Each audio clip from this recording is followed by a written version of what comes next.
শহীদ রাষ্ট্রপতি জিয়াউর রহমান ছিলেন বাংলাদেশের উন্নয়নের একটি চাবিকাঠি।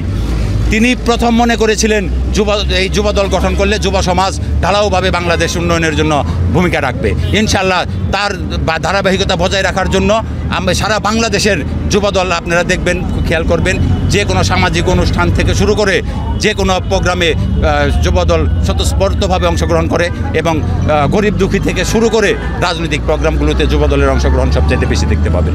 যুবদল বাংলাদেশের জন্য, বাংলাদেশের উন্নয়নের জন্য, সমৃদ্ধশীল বাংলাদেশ গড়ার জন্য যুবদল কতটুকু ভূমিকা রাখে এটা বিগত দিনে আপনারা দেখেছেন। আমরা প্রতি বছর যুবদলের প্রতিষ্ঠাবার্ষিকী পালন করে আসছি। বিগত দিনে 17 বছর হয়তো আমরা আমাদের এলাকাতে এইরকম ঢালাওভাবে আনন্দ র্যালি করতে পারি নাই, কিন্তু ঢাকার প্রোগ্রামগুলোতে আশুলিয়া থানা যুবদল সর্বোচ্চ ভূমিকা রেখে এই যুবদলের প্রোগ্রামে অংশগ্রহণ করেছে। তার ধারাবাহিকতায় আজকে আমাদের প্রোগ্রামটা ছিল নরহাট থেকে শুরু করে ইসলামপুর হয়ে আমরা গণস্বাস্থ্যের ইউটার্ন এসে আমাদের এই যুবদলের আনন্দ র্যালিটা আমরা শেষ করলাম।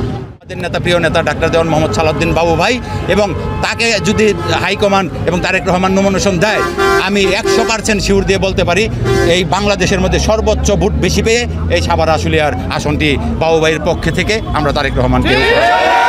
আমাদের জাতীয়তাবাদী যুবদলের আজকে 47তম প্রতিষ্ঠা বার্ষিকী, অতএব নিঃসন্দেহে এখানে যে র্যালিতে অংশগ্রহণ করেছে, আমার ধারণা এবং আমাদের যেটা হিসাব আছে, 2000-এর উপরে আমাদের এখানে আমাদের যুবদলের নেতাকর্মী বিভিন্ন ইউনিট থেকে, এখানে আশুলিয়া থানার বিভিন্ন ইউনিট থেকে এখানে অংশগ্রহণ করেছে।